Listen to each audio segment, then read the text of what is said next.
dan Perdana Menteri Netanyahu mengatakan itu untuk keselamatan kita semua, untuk kita semua, ya, untuk kesejahteraan kita semua. Barangkali nanti ada di pintu saudara si kejahatan itu, karena dia sudah tanda kutip,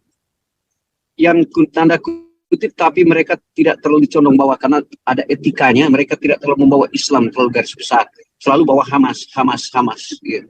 Ada etikanya itu gitu. Ketua Mahkamah Konstitusi yang saya prihatin ini Ketua Mahkamah Konstitusi, ya, dia menggunakan nama Allah. Kalau di Kristen itu, iya, perhatikan, hampir 5-6 kali dia menyebut nama itu untuk menutupi kejahatan dia, kebohongan dia. Dia gunakan agama, kemudian dia gunakan rakyat Indonesia atas nama. Kalau kenapa saya katakan ini suatu kebohongan? Kalau di agama kita, jujur aja, jangan Anda menyebut nama Tuhan Allahmu dengan sia-sia. Ya, saya ulangi lagi, ya, jangan kamu menyebut namamu. Inilah saya bilang paradigma di Indonesia yang harus dirubah. Paradigma dalam konteks jangan menggunakan agama itu. Jangan menggunakan nama Allah itu, demi Allah. Kendati dia menggunakan demi Allah itu, si ketua MK itu, Pak, lagi menutupi kebohongan, kejahatan dia yang dia lakukan negara kesatuan Republik Indonesia. Kenapa? Dia itu, Pak, sudah melakukan peraturan yang sangat sistemik. Karena semua peraturan Majelis Ulama Syariah itu didasarkan dari dia. Itu, Pak, kelihatan dari jenggotnya, Pak. Dari dulu saya sudah perhatikan, ini orang berbahaya sebagai skoro MK. Walaupun orang bilang, kamu punya kebohongan mulai secepat kilat, satu kali kebenaran akan mendahulunya. Nah, oleh sebab itu kita coba teman-teman perhatikan di dalam testimoninya, yang dalam speak-nya baru-baru ini, mencoba membela diri di dalam pengabdiannya sebagai seorang hakim, dan dia angkat menjadi Mahkamah Konstitusi. Dia selalu agamanya itu untuk menutupi, dia pakai lagi nama Tuhan Allah. Dia untuk itulah gejala-gejala di Indonesia yang terjadi. Orang melakukan korupsi, orang yang melakukan pembunuhan, orang yang melakukan hal kejahatan apapun di Indonesia gampang. Pergunakanlah nama Allah. Dia akan menutupi kejahatan dia dengan, karena dia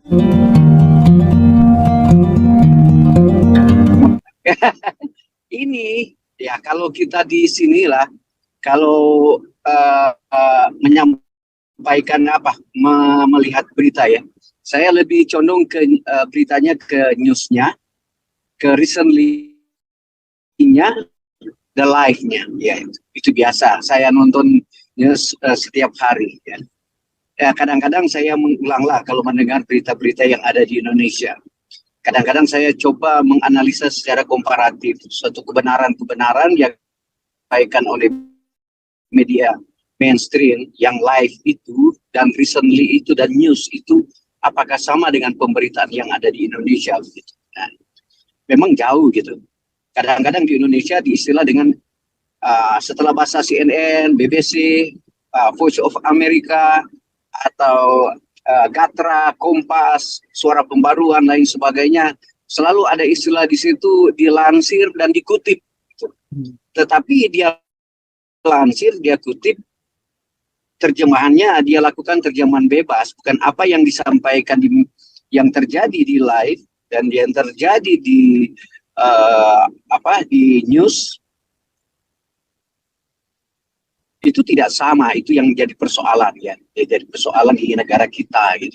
Nah, ini yang oleh sebab itu untuk seluruh rakyat Indonesia, untuk media ini, hati-hatilah kita mendengar berita-berita yang dilakukan oleh media-media yang ada di Indonesia. Ya, kemudian tadi juga saya dengar dari Pastor, bagi kita juga kita harus menulis, mencatat, melihat apa yang dijelaskan Pastor tadi, masalah apa yang bagaimana Musa memimpin bangsa Israel keluar dari Mesir dan dia mempergunakan bahasa apa. Nah, ini yang perlu kita simak karena di sini ditekankan oleh Pak Pastor Paul. Nah, dari sinilah tuh gambaran sebenarnya bagaimana kita mengetahui apa yang terjadi peperangan yang ada di Israel sekarang ini, supaya kita tidak terjerumus dengan mempergunakan tadi istilah bahasa Ibrani lain sebagainya. Kemudian juga tadi saya menyimak apa yang dijelaskan oleh Pak Siantamer, siapa itu Hamas, didirikan tahun berapa, dia beraliran apa. Kalau kita punya stigma yang sama begitu, kita tidak akan terulang lagi dalam diskusi siapa dia gitu. Nah, ini yang saya harapkan kepada teman.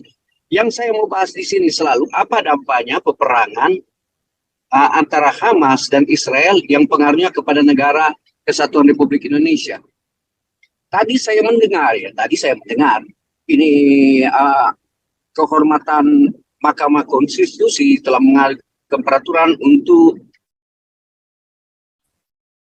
Ketua Mahkamah Konstitusi. Yang saya prihatin ini Ketua Mahkamah Konstitusi, dia menggunakan nama Allah. Kalau di Kristen itu, perhatikan hampir 5-6 kali dia menyebut nama itu untuk menutupi kejahatan dia, kebohongan dia. Dia gunakan agama, kemudian dia gunakan rakyat Indonesia atas nama. Kalau kenapa saya katakan ini suatu kebohongan? Kalau di agama kita, jujur aja, jangan Anda menyebut nama Tuhan Allahmu dengan sia-sia. Ya, saya ulangi lagi, jangan kamu menyebut namamu. Inilah saya bilang paradigma di Indonesia yang harus dirubah. Paradigma dalam konteks jangan menggunakan agama itu. Jangan menggunakan nama Allah itu, demi Allah, demi Allah. Kendati dia menggunakan demi Allah itu, si ketua MK itu Pak, lagi menutupi kebohongan, kejahatan dia yang dia lakukan negara Kesatuan Republik Indonesia. Kenapa dia itu Pak sudah melakukan peraturan yang sangat sistemik. Karena semua peraturan Majelis Ulama Syariah itu didasarkan dari dia. Itu Pak kelihatan dari jenggotnya Pak. Dari dulu saya sudah perhatikan ini orang berbahaya sebagai ketua MK. Walaupun orang bilang kamu punya kebohongan mulai secepat kilat, satu kali kebenaran akan mendahulunya. Nah, oleh sebab itu kita coba teman-teman perhatikan di dalam testimoninya, yang dalam speak-nya baru-baru ini, mencoba membela diri di dalam pengabdiannya sebagai seorang hakim, dan dia angkat menjadi Mahkamah Konstitusi. Dia selalu agamanya itu untuk menutupi, dia pakai lagi nama Tuhan Allah. Dia untuk itulah gejala-gejala di Indonesia yang terjadi. Orang melakukan korupsi, orang yang melakukan pembunuhan, orang yang melakukan hal kejahatan apapun di Indonesia gampang. Pergunakanlah nama Allah. Dia akan menutupi kejahatan dia karena dia akan mau berlindung. Di Indonesia kan gampang gitu. Dari dulu ya pengalaman mereka mau berlindung kepada kelompok-kelompok orang-orang Islam yang garis keras, yang percaya kepada Allah, sehingga ini orang akan terlindung. Mau menutupi kejahatan-kejahatan dia. Coba teman-teman di sini perhatikan ulang pidato testimoninya baru-barusan ini. Sangat miris sekali saya bilang, ini orang punya kemunafikan. Dan bukan saya membela si Pak Sidik ini yang menjadi ketua apa itu? Iya, ketua KMK.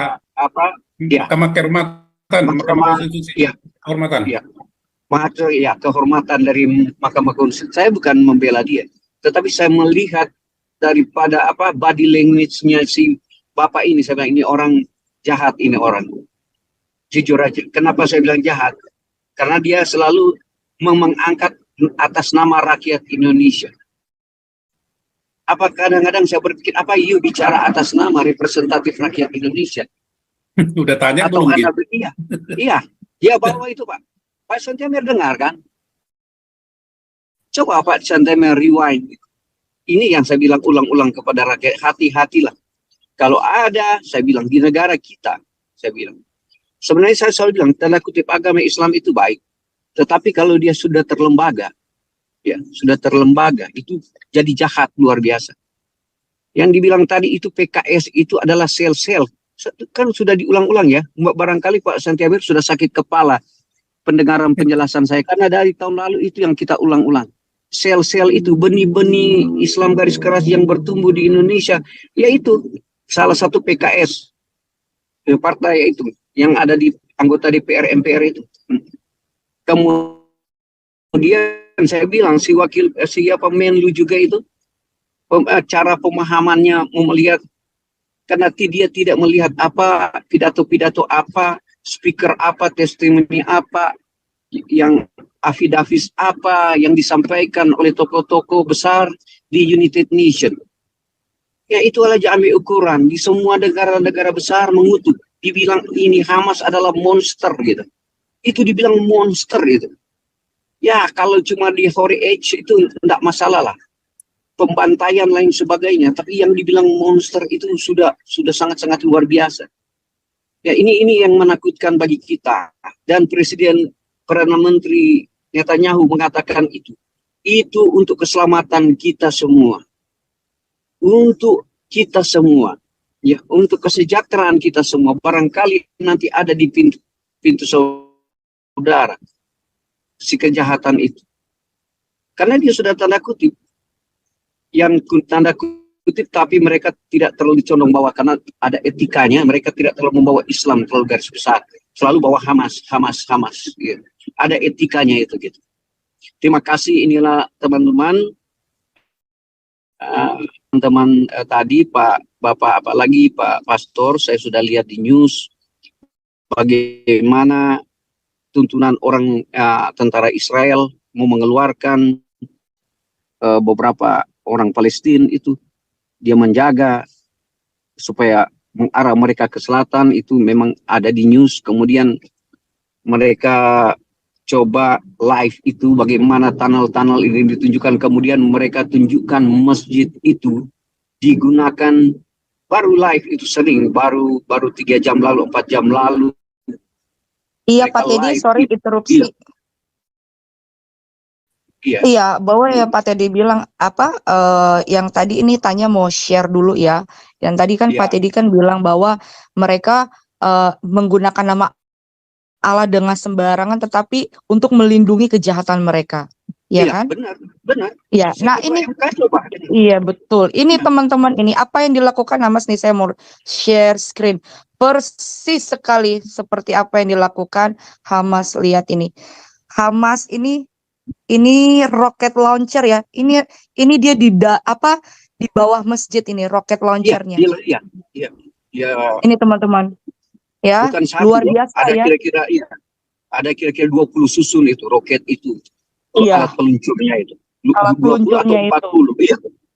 Itu banyak banget, dan media Indonesia tidak mengakui gitu. Iya. Tidak mengakui keadaannya ini, malah dibilang Israel pembohongan. Astaga, udah jelas-jelas ada buktinya. Itulah itu sih. Udah lanjut Pak. Batanya sebenarnya bagus kalau Anda live duta besarnya Israel di United Nation dalam pidatonya itu. Saya menangis dengar itu. Supaya sebenarnya itu bisa mensugesti rakyat Indonesia, teman-teman di tempat ini. Yang Arden itu bicara di UN. Saya juga sambil menangis dengar itu. Dan dia mau merasa bahwa dia tidak mau menyelamatkan orang Israel, dia mau menyelamatkan dunia itu dari kekejaman orang ini. Sambil dia jelaskan bagaimana mereka membantai orang sambil meneriakan Allahu Akbar, Allahu Akbar. Dia menunjukkan bagaimana dia membantai orang Thailand itu, pakai cangkul itu ditanam di lehernya baru dibacok, diteriak Allahu Akbar. Cuma jago berita di Indonesia bahwa ada usaha dari pemerintah Thailand untuk membebaskan first aid-nya orang Thailand di Palestina. Nah, setelah saya bilang tadi dari duta besar Israel tunjukkan ini orang Thailand lagi dibantai, semua orang mengeningkan cipta di United Nations melihat itu. Ya, ini saya mau gambarkan bahwa Israel ini untuk menyelamatkan seluruh dunia, bukan cuma di Dunia, bangsa betul di Pak. Israel. Iya, iya. Itu Israel penyampaian menyamakan dari seluruh ya, dunia. seluruh dunia. Itu disampaikan Mm-mm. oleh Benyamin Netanyahu. Mm. Ya, terima kasih Mbak Tanya dan Iya Pak teman-teman. Teddy, makasih Pak Teddy ya. Oke, lanjut.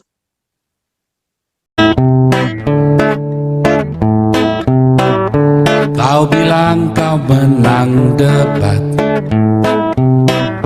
lawan domba yang sesat.